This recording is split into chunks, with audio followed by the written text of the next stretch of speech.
It's taking its time. All right. We are live. I'm Coach Matt O'Brien, and that is my good friend Chris Eastman. And welcome to the Fat2Fit Show, episode 5. Chris and I were just talking like 5 episodes already. The journey has started, and I am already super excited. My wife, Holly, and I were talking like it's going to be really crazy 6 months from now. We're like looking back.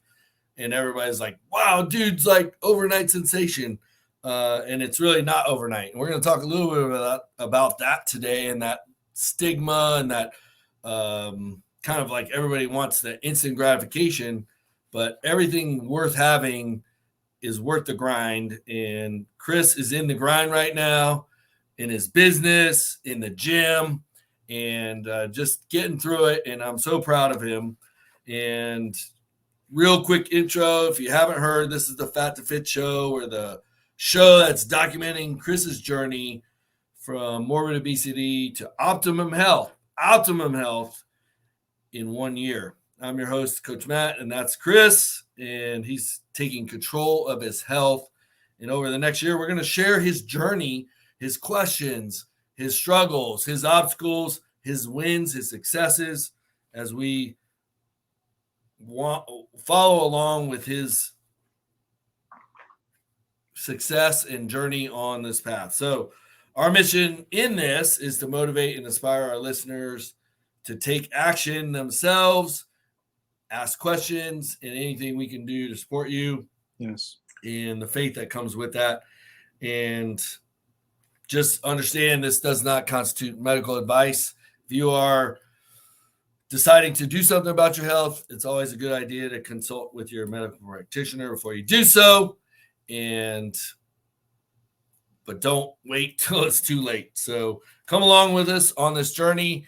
And last week we decided to change the format up and put Chris's questions towards the beginning. And I really feel that's really more relatable to people that are deciding whether they want to do something about their health.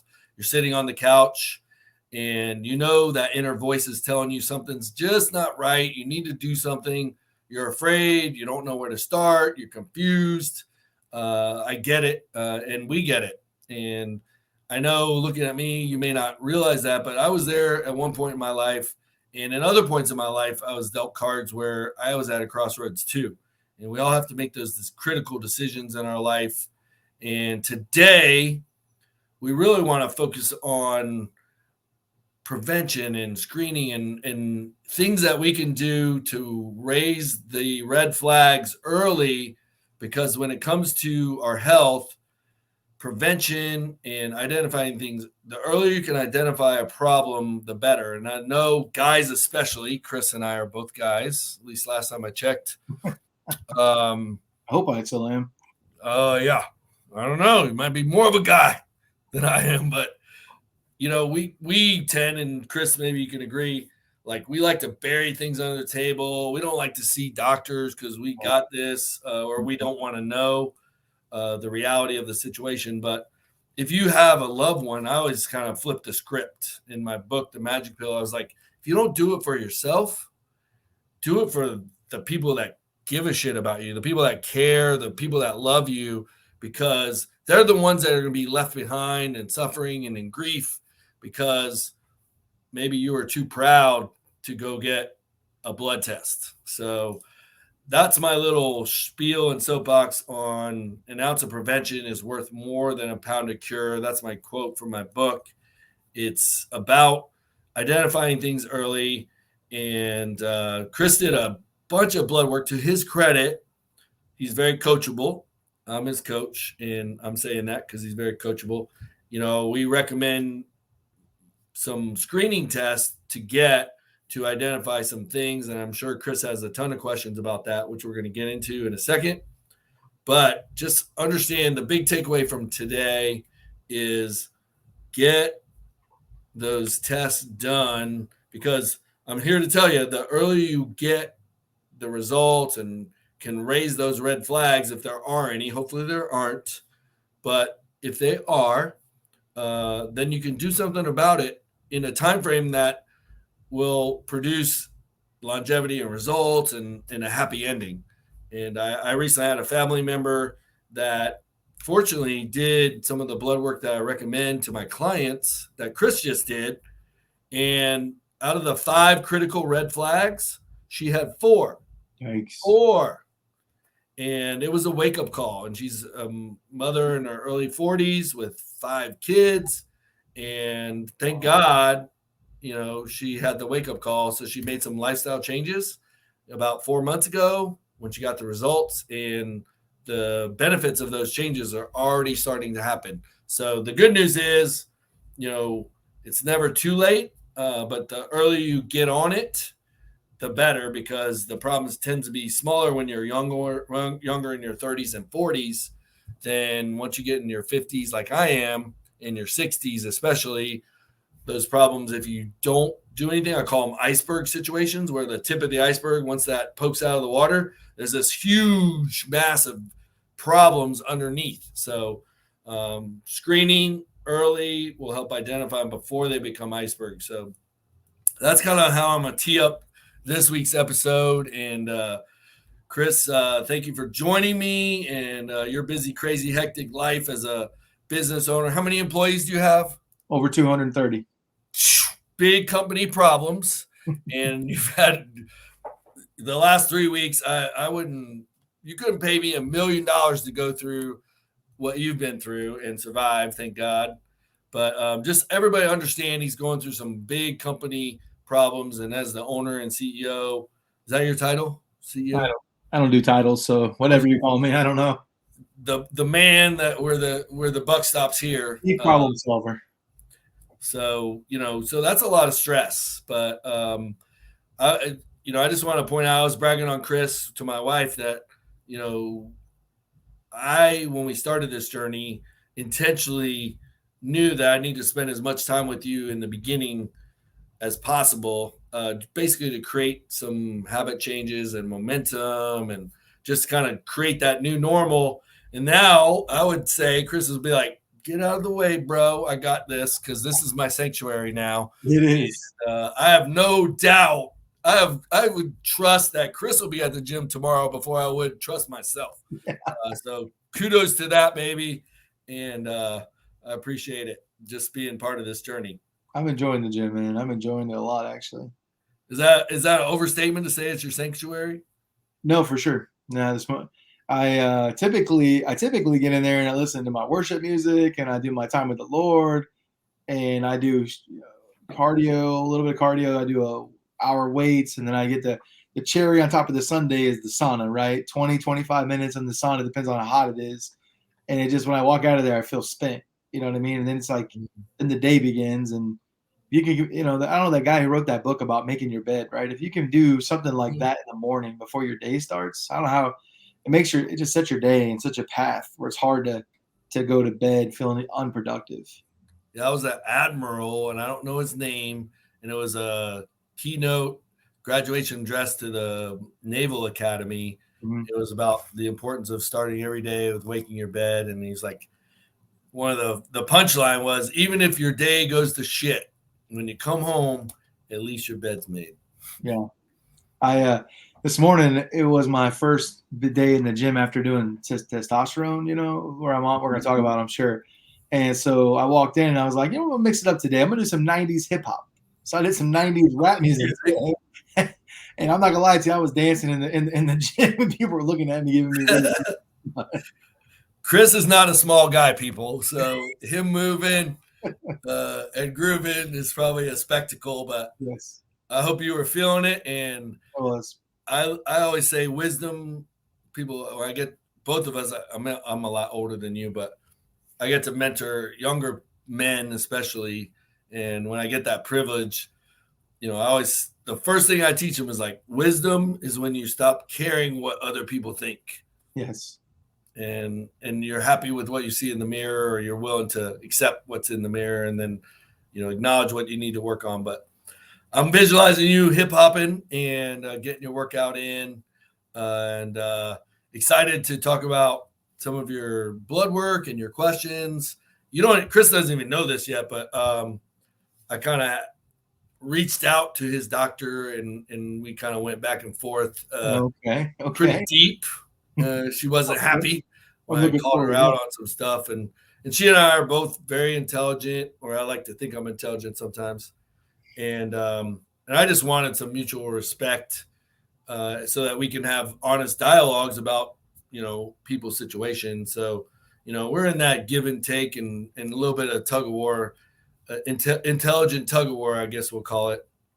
So we'll see what her latest response is. But in any case, everybody's gonna have their individual opinions on, what's important in this screening process. But the ones that I tend to recommend to my clients and the people in my coaching programs are the ones that are going to identify some key red flags. And, Peter Attia, that I talk a lot about and have worked with and studied under, calls them the 4 horsemen of death, but it's the big 4 killers of Americans and now people across the world. And that's heart disease and the associated cardiovascular or atherosclerotic disease that can also cause strokes, basically when your arteries get plaques and blood can't get to where it needs to deliver oxygen and nutrients.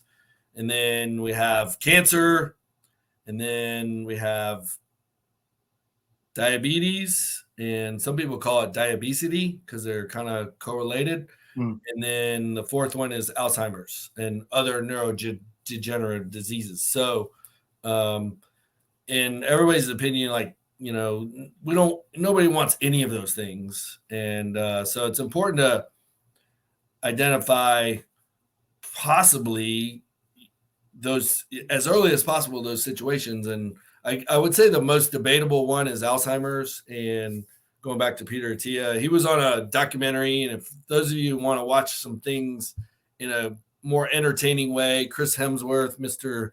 Thor himself, the actor, is the star of this docuseries, 6 episodes or 5 episodes. And Peter Attia, the doctor I was talking about, he's on 2 of the episodes. One, he took him through a 4-day fast, water only. And then the other episode, he was doing his blood work. And basically what Chris went through, a lot of what I gathered was studying what Peter Attia orders. And one of the things he revealed to Chris Hemsworth with his approval on air was that he had the ApoE gene times 2. So the highest risk for Alzheimer's. Oh, wow. And a lot of doctors are of the opinion, why would I want to inform my patient that they have this? And his response is because they can do something about it. And that's how he educated Chris Hemsworth. At your young age with lifestyle modifications, you can reduce your risk for Alzheimer's to at or below the general population because you're going to be doing some things that lower your risk dramatically. And so that's his opinion, why you'd want to know, because that would be a pretty solid motivator if you have people and you care about those your loved ones. Is that a blood test, Matt? Is that something they do in their blood and part of the blood testing? It's a genetic screening. So if you do 23andMe, yep, I think that's an opt-in question that you can ask to be informed or not. And basically there's 2 alleles. If you get both copies from both parents, you're at the highest risk. And if you get 1 copy, I've never done the 23andMe because I was always told, and of course everybody tells you crap, but I was always told that once you do that, it can mess up your insurance and they could use it against you. Is that a real thing or is that not real? That I can't speak to, but I know your doctor, or at least the one we're working with now, one of the reasons she doesn't like to go through insurance on some of the screening tests is because if it does flag a pre-existing condition, it could prevent you or cost you more, particularly on life insurance. Yeah. And it might rule you out of certain health insurance programs. So there's some truth to that. But I think the biggest takeaway that I would advocate for is that we got to be our advocates of our own health. And if it costs us more money or higher insurance premiums to find out something that could potentially save our life or institute changes into our life that's going to ensure better health and longevity, then I'd say that's a fair trade-off in my my grandfather had Alzheimer's really bad, and I got to watch him die going through the process, and I would never wish that on anybody. And my mom was adopted, so I don't know if that's. I didn't realize you could even do that, so I have to look into that. 23andMe. I've heard of it. I just didn't know what it was really all about. Yeah, I mean that's just one protocol that does all the genetic testing. There's DNA Fit. There's Ancestry. Ancestry is, I think that's an analog. They just look at your records. I did that one because I wanted to know, because my mom was adopted. I wanted to know. I got this red beard, and I used to have really red hair. I thought I'm Irish 100%. So I wanted to know where my family history was, and I was surprised it was like 80% Scottish. I had 0 Irish. I was kind of surprised on that, so I thought that was kind of cool. Yeah, I mean it's good to know. Like, I don't know, what's your opinion? Would you want to know? Yes, something? So I'd want to know as fast as or do early you want to fly blind and hope for the best? I'd want to know everything early as possible and try to do as much as possible to try to reverse it or slow it down or to prevent it completely if you can. Personally. Why is that? To be honest with you, I want to be here for my grandkids. I want to be here for them. At some point, I know I'm going to be with the Lord, and I don't care when I'm with Him. I'll be fit. I won't be no more fat, Chris. Smaller coffin. Yes, I would like to know what all this work is about. If we're going to work 50 years of your life to then retire and die, I would rather try to prevent that so I can get some longevity with my wife, who I love the most, and my kids and their kids, hopefully. So my mom died at 54. She didn't get a chance to see my kids or their none of the stuff that's happened. So yeah, and we're going to dive into some of the things that you went through in your life, dating back to your childhood, and I can't wait to share the perseverance that you did in building your business and working out of your car, and this guy has been down the crappy road, and we'll talk about happiness is not from success, because arguably financially, like, you got a company with 200 plus employees and multiple millions of dollars of revenue, and everybody's like, oh my God, that's so successful, but it doesn't guarantee happiness. And Tony Robbins, who's worked with 4 of the 5 richest people in the world, like intimate level coaching, and he said only one of those 4 was happy, and these are the people that have bazillions of dollars. So success doesn't equate to happiness. Oh. So it's from fulfillment that comes from within. It comes from your faith. It comes from your family. It comes from appreciating what we have. And then what you just said, I have the same opinion. Like, I almost feel like, as a Christian too, a sense of obligation to take care of myself for my wife, so she doesn't have to be burdened with a preventable situation. She would be there for me no matter what, and she's been through with me for some shitty situations already, business related and all those things. But I know she would be by my side. She was there when I had my almost fatal mountain biking accident. But if it's preventable, that's something I don't want to put her through. And I know you feel the same way. And then certainly being around for our kids and their kids, being grandpa and all those things, those are just magical potential memories that I look forward to. So God's given us like this life, right, with all this stuff in it, right? All these good things and all these bad things and learning moments, and then we get older where we get wiser and people will start listening to us, and then it's like you're going to rob somebody else's blessing that you can be in their life. I mean, I can't tell you how many times I've taken advice from older people that have been through some things, and it's changed and helped me tremendously. I mean, I saved over $300,000 recently by listening to a wise person 5 years ago.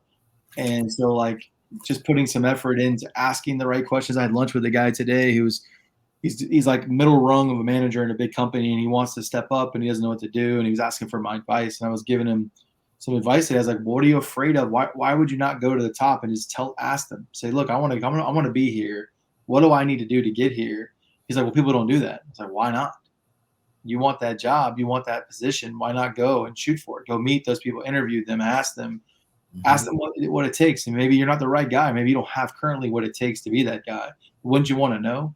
Wouldn't you want to know what that is, and then figure out how you can get yourself in alignment to get there? Or are you just going to leave up the chance? Because he's like been passed over 3 times. He's like, I don't know what's going on. I was like, well, is somebody telling you? Are you asking questions? Or, I mean, you're just going to keep waiting until eventually someone feels bad enough for you to promote you? He's like, what else? Yeah. I was like, no, dude, you own your own destiny. Go. Yeah. Man. God, I'm trying to remember. I just heard. Oh, I don't know if you follow tennis at all, but Novak Djokovic just became the most successful men's tennis player in history with 23 Grand Slam championships. And he had about 5 minutes of a world stage.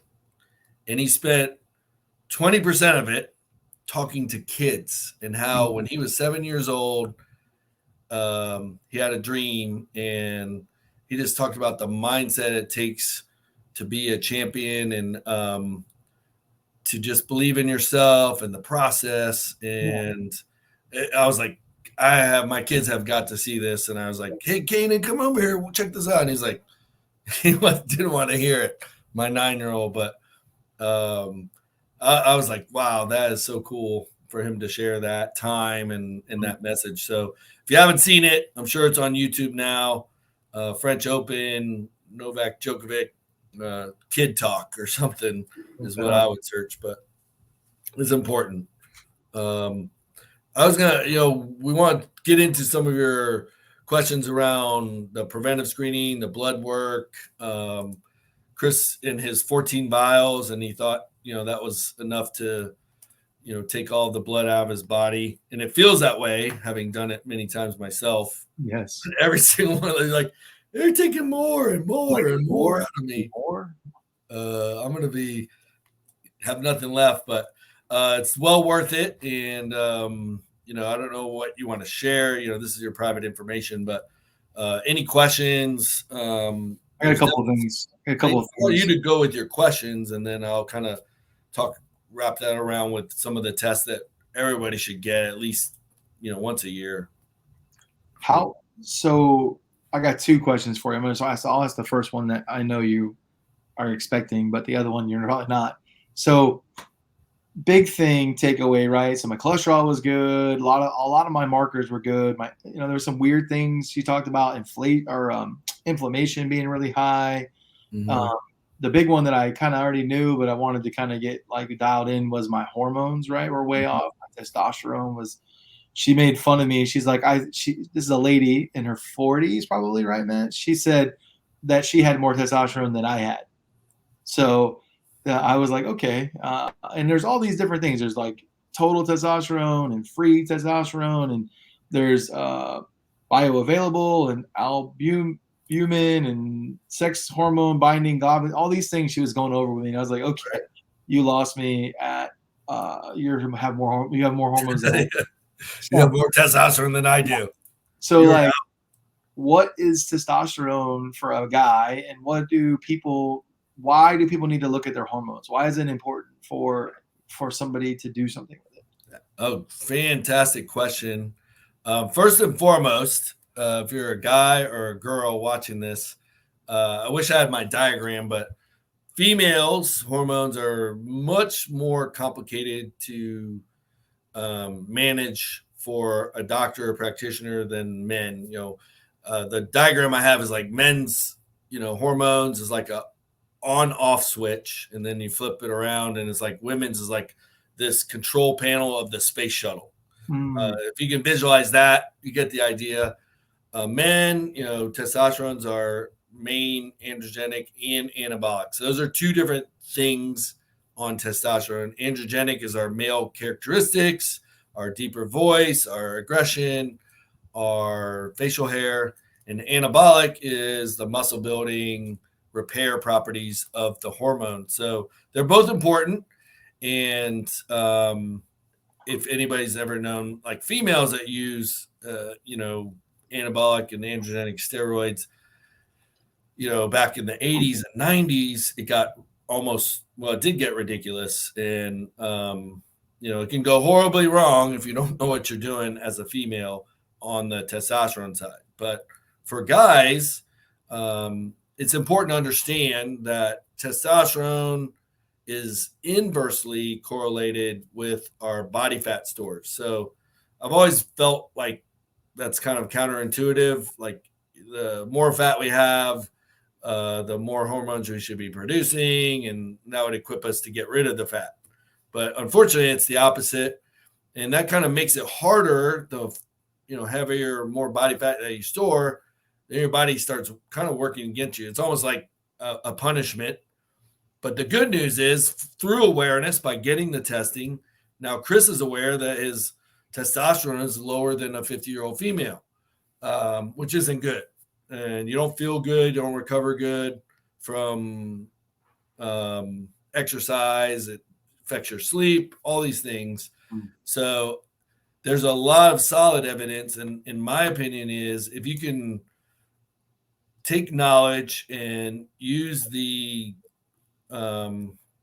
knowledge of a practitioner, you got to work with a doctor that's hopefully experienced and knowledgeable, then you can apply these tools to help, accelerate your benefits as well as increase the quality of your life in the process. And all those things she tested, total testosterone, free testosterone, sex hormone binding globulin, bioavailable testosterone. Basically, those are all markers for what's happening with your, in guys' sense, testicles. In girls, it comes out of the ovaries. And knowing your numbers, now there's options, which you can talk about or not, with things that we can do about it. And it's just going to help you feel better and accelerate like the recovery from your training and stuff like that. So different approaches for how to do. The big challenge I've noticed, Matt, is like everybody has an opinion. You talk to 10 guys, they're going to give you 10 different things that you're supposed to do. Injections and put a pill in your butt and do a cream or like there's so many. So don't synthetic, non-synthetic, this thing. It's like, I was telling my wife, right? I get these results. I Google them, as most people do. And it's like, okay, right? I know what she wants me to take, right? So for everybody, she wants me to do cream twice a day. It's totally not what most people are doing, right? And so you go online and you start watching all these videos, and it's like, what's right? What are you supposed to do? It's so confusing to go out and talk to people about this, because for every 10 videos on YouTube, they have 10 different ideas, 10 different opinions.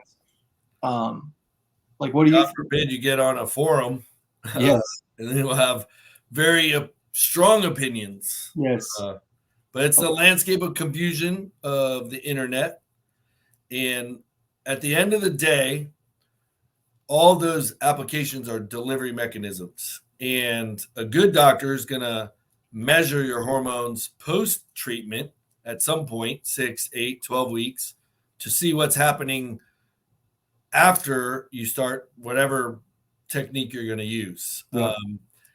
In my experience, they all are effective, in males particularly, of raising testosterone. They each have their pros and cons. Testosterone is pretty invasive. You got to put a needle in yourself, or somebody else has to put it in you. Some people don't like needles. Cream is inconvenient because you got to do it twice a day. Yeah. Remember to do so, but it's pretty low threat. And then in the potential that it could rub off on somebody else, a family member. So that's why you want to do it in a clothing covered area that's thin skin, so the transdermal application does its job. And then pellets are really convenient because you do it once every 4 months. But the downside is once they're in there, it's set it and forget it. And, they could be way too high, way too low. and you can't really do anything to adjust Mm-mm. until 4 months later. So they all have their pros and cons. I wouldn't do the pellets. No way. The Um, guy in the sauna was trying to pitch me on hardcore today. I was like, nah, bro, I'm not cutting open my butt and sticking Yeah. pellets in me. I'm not doing that. Well, Chris, you know me, and I always practice what I preach, and I always like to use myself as a guinea pig. And I've used TRT for the last couple years, or since I've been 50, and I had a doctor I was vetting for other people's benefits, and he was very pro pellets. So to do the experience myself, so I can speak firsthand, I did the pellet experience, and I will share that from a convenience standpoint, it was amazing. Like 4 months, had a, pardon the French, literally a pain in the ass for 3 days after they put them in. It hurt like a mofo, but after that, it was 4 months, very convenient. Versus, did you see like these peaks and valleys when you were doing that, or was it? Oh, the benefit of that is you get a steady stream of, and that's where the individual variability, like my metabolism was perfect for the pellets, kept me right at an optimum level for the 4 months, or at least while I tested it. And one of the pros and cons of injections, depending on whether you do subcutaneous microdosing, where you're doing it 4, 5, 6 times a week, which is kind of annoying to inject yourself. That would replicate a very steady level. Or in my case, I do it twice a week, so I get kind of a 3-day peak, and then it starts coming down. I get another 3. So, but my baseline stays elevated. So I get a couple of days where I'm extra high, and a couple of days where I'm a little bit lower than that baseline. But it works for me, and find that that's what I like. I'm 4 days into the cream now. I got a rhythm right now. I don't really love it, but I got a rhythm for it at the moment. So I'm like putting my head down. I'm like, Chris, don't listen to anybody. You're doing 90 days. This is 90 days. It's gonna work. Blood work happens in 90 days. Then round 2, we can look into something else. Yeah, and that's, everybody's gonna be different. Like some people are deathly afraid of needles, so like that's out. Pellets, somebody else is putting them in. It's once every 4 months. And I feel like males, it's because our switch is very simple. That's a viable option. Whereas females are managing multiple hormones, typically estrogen, testosterone, progesterone, and thyroid sometimes. So dialing in those 4 combinations can be really tricky. Thyroid's the next thing I want to talk about in a minute. Yeah. So from a TRT, speaking to males, any of those 3 modalities is gonna do the job. So it's just a matter of personal preference, but definitely get the testing and make sure it's doing what it's supposed to do. I noticed, Matt. Somebody asked, do you go to a functional doctor for these tests? Right, you have to go to like a real doctor, right, like a regular doctor to get the blood work test, right? You do, or now thanks to internet, social media, and all the things that we have access to, there are companies that will facilitate testing in the convenience of your own home. I've never personally done it, but I know there's many brands. I was watching an Andrew Huberman podcast yesterday. Is it Acuity Tracker or something that he was pitching? Merrick is what it's called. Merrick is one. And they come out to your house and they do it, and they can do they have like a massive panel that they recommend doing and stuff. Right. That's Merrick is definitely one I know about. I have a whole, like not a whole list, but I have 4 that I'm aware of. And there's another one, I want to say it's called Acuity Tracker or something to that effect. But there's a lot of companies. Actually, when I did my CGM, continuous glucose monitor, that is a prescription required, doctor prescribed device. And I went through, there's 3 companies that I know of now. But the one I went through is called Levels Health. And they facilitated through an intake form. And depending on the state you're living in and the regulations of that state, depends if I needed to do a consultation on Zoom with the doctor. In Florida, I didn't have to. He reviewed my intake and then prescribed the device. So this is where technology and everything's going. So if you're resourceful, if you don't want to see a doctor, there's certainly ways. And I think that. I think that I looked at the Merrick, it was a lot cheaper than going through my doctor too, by the way. So that's fascinating. Do you know, just for everybody watching, it was like it was on sale, Father's Day sale or something, but it was like $199 for their 24 panel, like it was 48 panel. I don't know, it was whatever their top line, what they recommended. Huberman was talking about which one he should go with, and it was like $200. And I want to say my blood work was almost double that. And I know mine, having done a cash pay, I'm a veteran and I get benefits with the VA and the hospital. But if I'm out of cycle with my annual, sometimes it makes sense for me to cash pay. And I'd rather have the information than wait. So when I did the full panel and I cash paid, it was like $595. Yeah. So that sounds like an insane deal. Yeah, it was a Father's Day special yesterday. I was looking at their site. I could be wrong, Matt. Don't hold me to that. I'll look it up, but just everybody is at Merrick, MERRICK, I believe. Yeah, I don't Use your brains. Get on Google. Even if it's not at the Father's Day special and you pay $400, if you don't want to go see a doctor, and a lot of guys are in that mentality, I don't screw doctors. At least you can get the information. And how often should you do blood work, Matt? Let's say you self-pay, it's $500. Is that like a twice a year deal? Are you trying to, would you recommend minimum twice a year? Depends on like certain tests. If you do your screening, what you just did, and let's say like my sister had 4 of the 5 red flags. If somebody gets the red flags, then you're going to want to do additional screening or additional testing.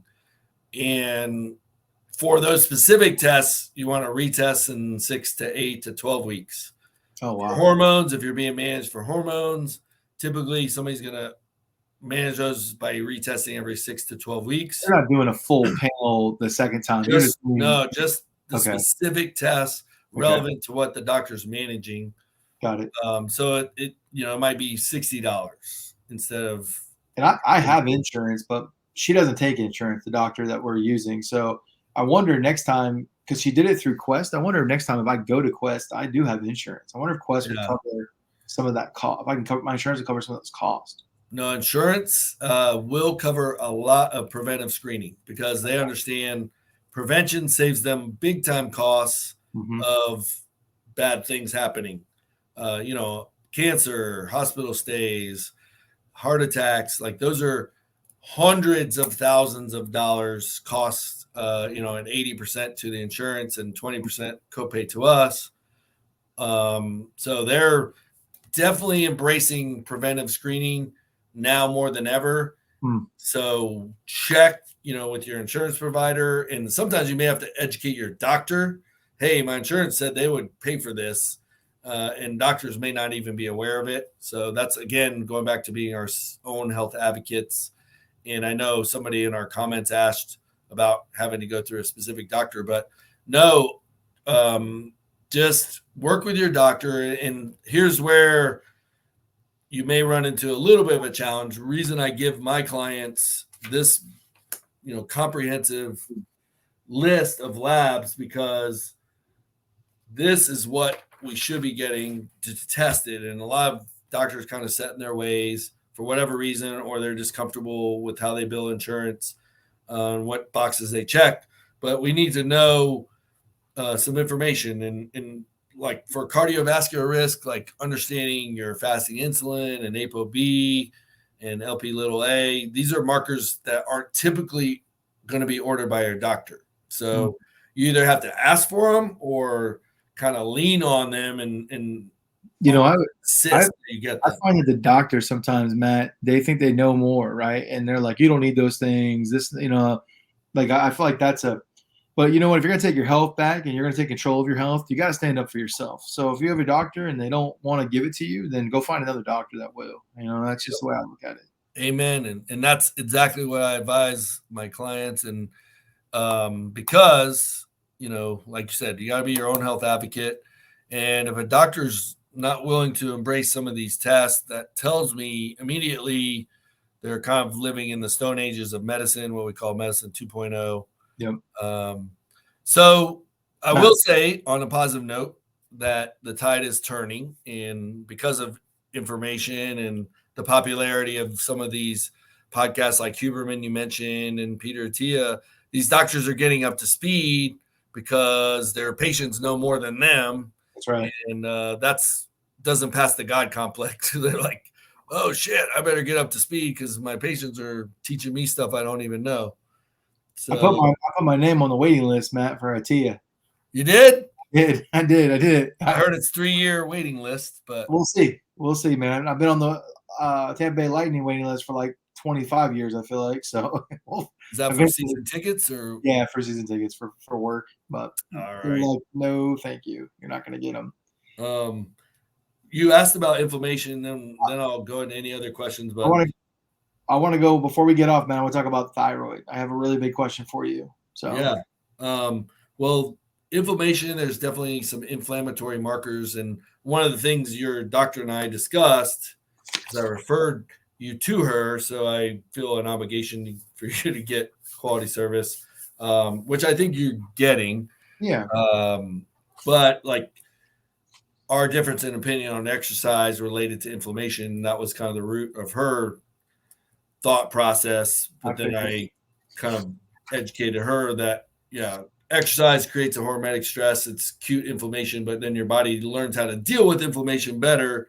And as long as it's progressive, you started with 10 minutes. It was like low dose, and we progressed to longer episodes. But understanding your inflammatory markers, because your lipids, your cholesterol that everybody pretty much knows about, it's your cholesterol really is not going to do anything bad unless it's in the environment of high inflammation. So the reason we want to test inflammation, if your inflammatory markers are really elevated, then a higher cholesterol level is more problematic because you're creating an environment where that cholesterol can embed into the lining of your arteries and create those plaques. But without the inflammation, it doesn't really matter what your cholesterol is. So that's simplifying. I'm not saying cholesterol is not important, but there's case studies of people with 800 plus, like total cholesterol is over 800 for 30 plus years with a 0 calcium score. And a calcium score is kind of a indicator of plaque formation based on the calcium deposits. So like if cholesterol was the issue, that person would have died from 47 heart attacks. So we know it's something different. And what the theory today is that it's inflammation in the presence of the cholesterol that can cause the plaques in the presence of inflammation. So that's why it's important to know both. And then also the ApoB, which is a protein that carries the cholesterol.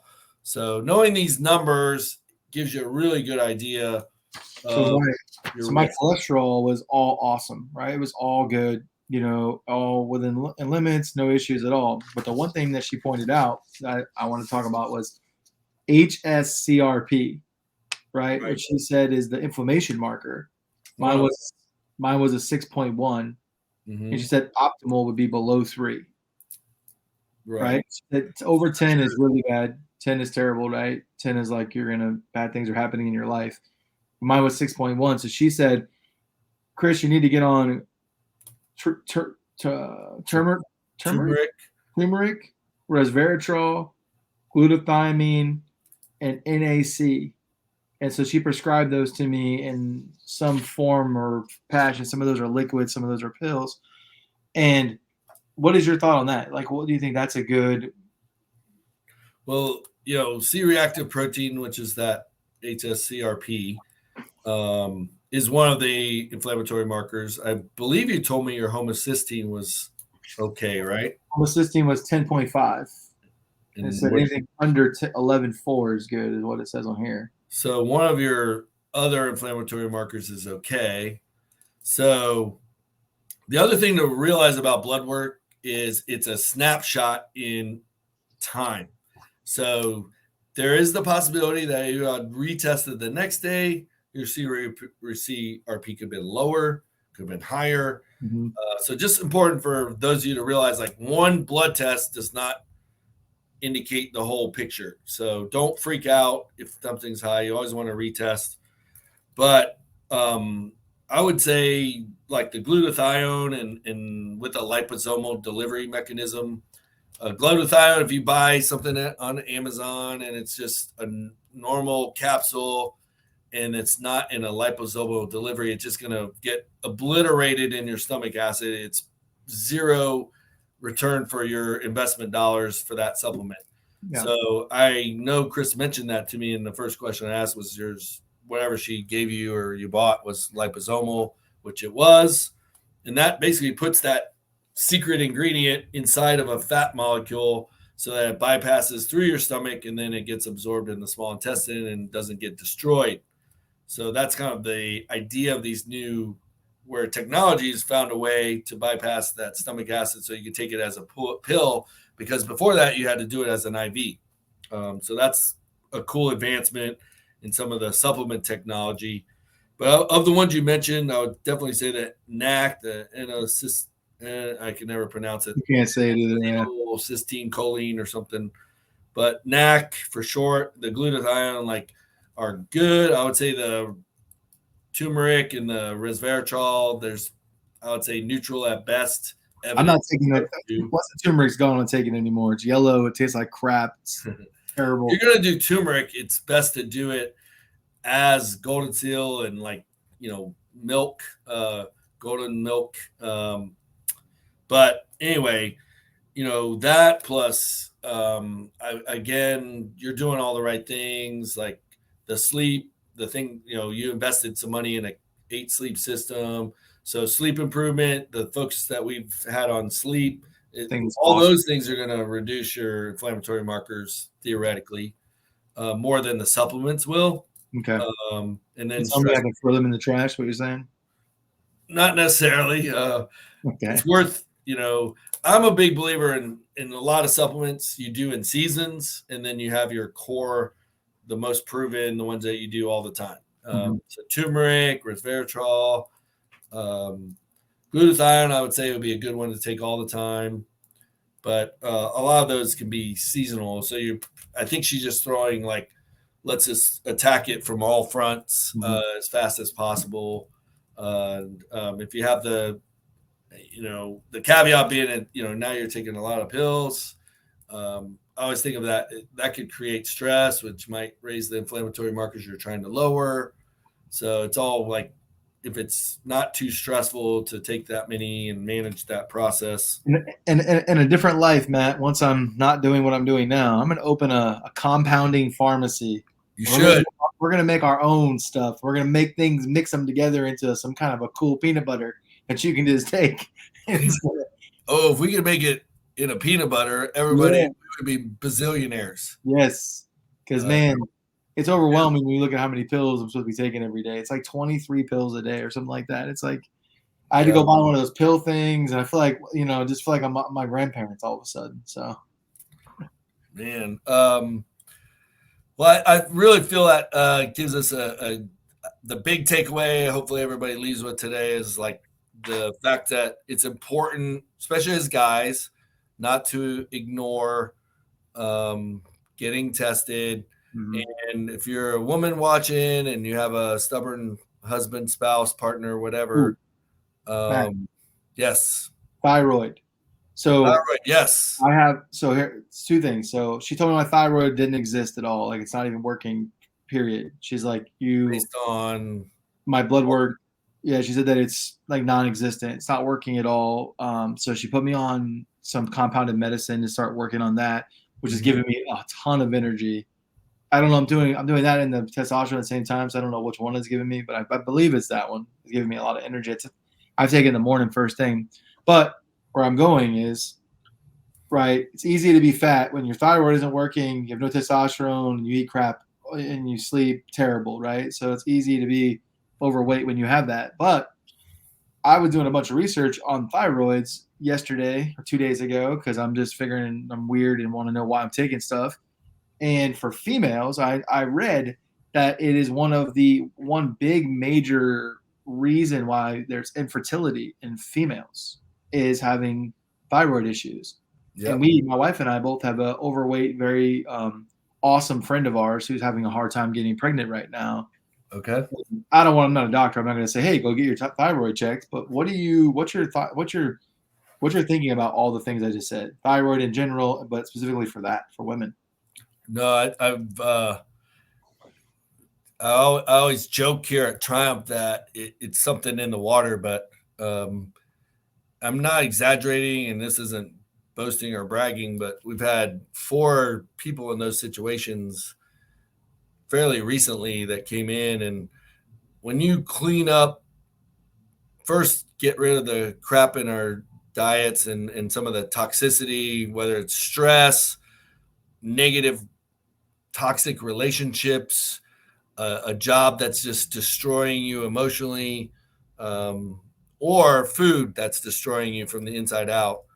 Basically, all those things are going to manifest into creating hormonal disruption. And like I said before, women's hormones are literally like the space shuttle's panel of controls. Everything's so correlated, and one little thing can create these cascade of downstream effects that can literally prevent you from getting pregnant in this case. PCOS is another one that is very controllable and lifestyle factor driven. Thyroid, Hashimoto's, these have all been shown and demonstrated with lifestyle modifications. You can flip the script and right the ship, so to speak, whether it's getting pregnant or losing weight, restoring your metabolism, sleeping better, feeling better, all those things. So I think it's just embracing that concept, being patient with the process. But thyroid is so correlated to so many things. Does it control your metabolism? Is that what I read? Is that well, it's like, we have our active thyroid hormone, which is the T3. T4 gets converted to T3. Yep. We have reverse T3 that kind of blocks the active form. And then we have TSH, which is thyroid stimulating hormone. So this is all working like a feedback loop. So that's where, if a doctor, the first question I would ask a doctor that if they were helping me with thyroid is like, what's your experience? What's your case studies? Walk me through some examples of patients that you worked with where this turned out favorably, because I need to increase my belief. And when you believe in the process, the person, the program, I think that's going to really drive the likelihood of success. But lifestyle modification, like I always say, like everybody focuses on the micronutrients in this and the trivial, like in the big picture, it's the trivial stuff. If you're not doing the forest, which is sleeping, eating whole foods, moving your butt, lifting some stuff, drinking water, managing your stress, like that's 85 to 90%. If you do those things right, most of the time, unless you have a genetic pre-existing condition, things are going to correct within 6 to 12 months. These are the examples of those 5 people that, for whatever reason, couldn't get pregnant, specifically females in this case, and they all got pregnant within 6 to 12 months of just fixing the lifestyle stuff. Yeah, because like she's getting they're talking to her about like $30,000 in like fertility drugs and I mean just really crazy stuff. Which I know that it works. I know that it's a thing, but I don't know. I was reading that thyroid thing and I was like, man, I don't think I've never talked to anybody about my thyroid. You get in a sauna with 20 dudes. We're talking about testosterone all day long and estrogen levels and all kinds of crap like that. But thyroid is not something that people talk about. I've never heard anybody talk about. So. Yeah, thyroid is definitely one of those trickier ones. So you did ask if it affects metabolism. It does affect energy, but everybody's very different. So And I learned this not because I'm not a practitioner, but just from practitioners I've heard that prescribe thyroid and take different approaches. Peter Attia is one. He's saying like with one patient, he can go this route and it does nothing, and he has to go a different route. And in this patient, he goes with that same route and they get miraculous results. So that's where you want somebody with experience, because there's, how you convert the T4 to T3, how your body absorbs all the receptors. Like there's a lot of moving parts to this. So you just want to be properly managed. And, in the doctor's defense, it may take them 6 to 12 months of, trial and error with you to figure it out. So, be patient. And that's every doctor. So you just want somebody with experience has been down the road, so they know that, that hopefully they would explain it that way too, that it could take some trial and error. So I would say be patient with the process, but make sure they have experience with the process. But it can be a game changer. And my last take on like hormones in general, thyroid, testosterone, estrogen, progesterone, those are kind of the big ones that get managed in TRT and HRT. They can be game changers in your quality of life. There's a lot of, I would say, just BS. What people think is facts, especially with women's HRT, that was based on headlines from the Women's Health Initiative that's been disproven. HRT and pre and postmenopausal women can be very life extending, can be good for your muscle, your body fat, your visceral fat, your bone mineral density, all these things that can promote quality of life. But, it's an individual decision. You just want to be informed when you make it. For guys, TRT, as Chris is losing weight, your natural testosterone is going to start to climb, and it may create a situation when you're, say, 230 pounds and oh, please, Jesus, 230 pounds, yes, and benching twice what I am, that you may not need it anymore. So that's where that constant monitoring, every quarter is a good idea to see what's happening. And then you could taper off. And then there's fertility issues for guys on TRT. If you want to have kids, you can do TRT, but usually in conjunction with HCG, which is keeps your normal testosterone, your testicles still doing what they need to do. So if that's a concern, you want to make sure your doctor knows what they're doing on that sense if you want to stay fertile. So other than that, again, there's just a lot of considerations that you need to factor in. And that's why, the doctor should know what they're doing. But you got to ask them because, listen to them and go with your gut instinct. And hopefully you can get some recommendations from other people that have had longer term experience with them. But it's a process. So, okay. That's all my questions, my friend. I think we've done enough today. Yeah. So, again, just to wrap up, hopefully we beat that horse dead enough that, get tested. Don't be afraid. Chris pointed out some options where you don't even have to go to the doctor. You guys are intelligent. Get on Google, put, lab testing at my house or whatever. But there's definitely lots of options where they can send you a panel. Like Merrick being one, but there's many other ones. Yes. But if you do want to work with a doctor in whatever location you are, a good place to start is Institute of Functional Medicine.org, IFM.org. You can search by zip code, by city, by state, and they'll list with you board certified functional medicine doctors. So at least that's going to give you a little bit of filtering of the practitioners are going to have more training, understand the body systemically, what the root cause is versus the symptom, because most doctors are going to treat the symptom and just prescribe something to fix the symptom, but the underlying cause is still there. So that's what functional medicine is. They're looking at what's causing this problem in the first place. And a good one's going to figure it out with you, working with you and testing and over time. So just be patient with the process. So that's another big takeaway that you can walk away with, and wherever you're at, start with that as an engine to find somebody to at least make some phone calls. So, Chris, any final thoughts? No, sir.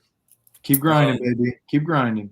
Yep. And just to wrap up, I would love for you to share what you said when you're talking about Jesus in the persecution and how he went to the Garden of Gethsemane, and walk us through how, like, even in the worst of times, like, he still had faith. I've been studying Matthew, and I'm also reading a book right now it's called Healing the Orphan Spirit. This is the book. Where's the camera? There you go. Leaf Headland. It's a really, really good book, and it's about why should we expect anything different than what Jesus did, right? So Jesus walked on the planet. The Bible is lived. It's a living, breathing document. And so if you look at Jesus' life, he was persecuted, right? He was treated terribly. He went through a lot of downs. Like, you look at all the disciples who followed Jesus, right? They're supposed to be, they're holy people, right? And they were all persecuted and murdered and put to death and had all these things. So when bad things happen to us, sometimes we want to cry out and say, it's not fair, or why, God, are you doing this to me, or this, that. And I think that it's quite biblical that we're supposed to go through trials and tribulations. And I believe that if you look at Jesus is who we should be following. And so what did he do? He reached out to the Father, right? He got on his knees and prayed. He was always in prayer. He was always asking the Father, hey, like, take this cup from me, God, or why is this purpose? And like, God spoke to him and consulted him and kept him strong enough to walk the path to Calvary, right? And so I believe when we go through challenging times and challenging things that it's not that we're not supposed to, that it's biblical that we are supposed to. But I think that what most people miss out on is what we're supposed to be doing, and it's keeping our eyes focused on him. Mm-hmm. And when we do that, I think there's comfort in that. And I think that God doesn't want us to suffer. That's not what his purpose is for our life. But our suffering is part of the walk, is part of the Christian life. So yeah, I totally agree. And like I was sharing with you earlier, it's like some of the best things in my life, all of the best things in my life have come as a direct result of going through the most challenging points and despairing points of my life.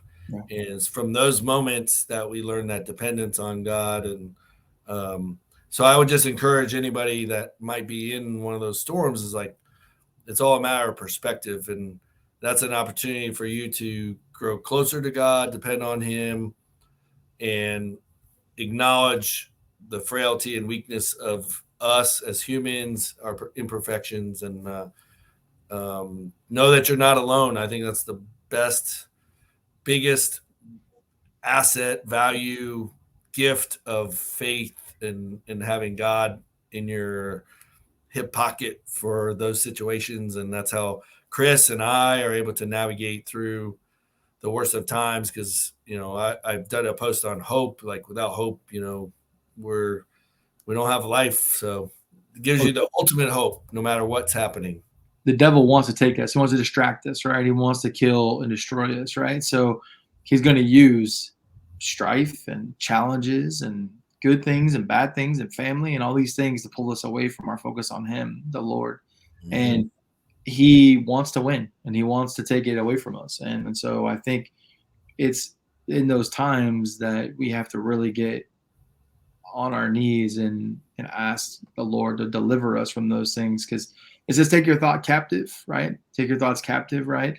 That's why they talk about putting on the armor of God daily. It's a daily walk, because the devil wants to attack us every single day. So when the weight doesn't come off, or the scale doesn't tell us what we're supposed to do, or the blood work's not what we want it to be, or whatever the 4 things of the 5 that your sister's going through, when those things happen, it's easy to go, screw it, I'm going to go eat a Big Mac, or screw it, I'm going to do this thing. Why am I even doing this stuff, right?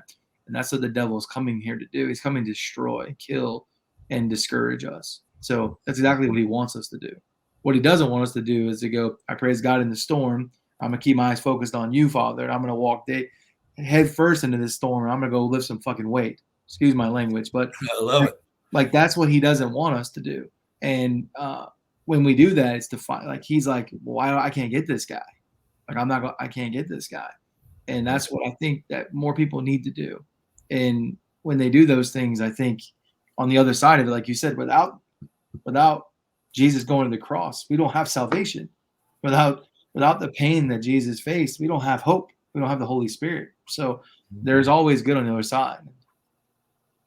Amen. So sorry about my language, people. I'm sorry. I'm God's working on me. Somebody I believe is out there and needs to hear that message and hear that hope. And Chris and I agreed before we started this journey that we're not going to be shy about our faith. And if it helps somebody, and if you have questions about it, either one of us would love to talk to you about it. So that's what keeps us going in the worst of times, joy in the storm, making lemonade out of lemons, as I like to say, because we have that faith, we have that hope. So hopefully that encourages you. Hopefully you learn some stuff about prevention and the importance today. It's a blood check. Some great questions, and we're excited that you're on this journey. And then on the next episode, we will dive into some updates on where he is in the biometric numbers, and just open it up to more questions. So thank you for joining us on this journey, and we'll see you next time on the Fat2Fit Show. I'm Coach Matt. That's Chris. We'll see you. Have a great week. See you guys.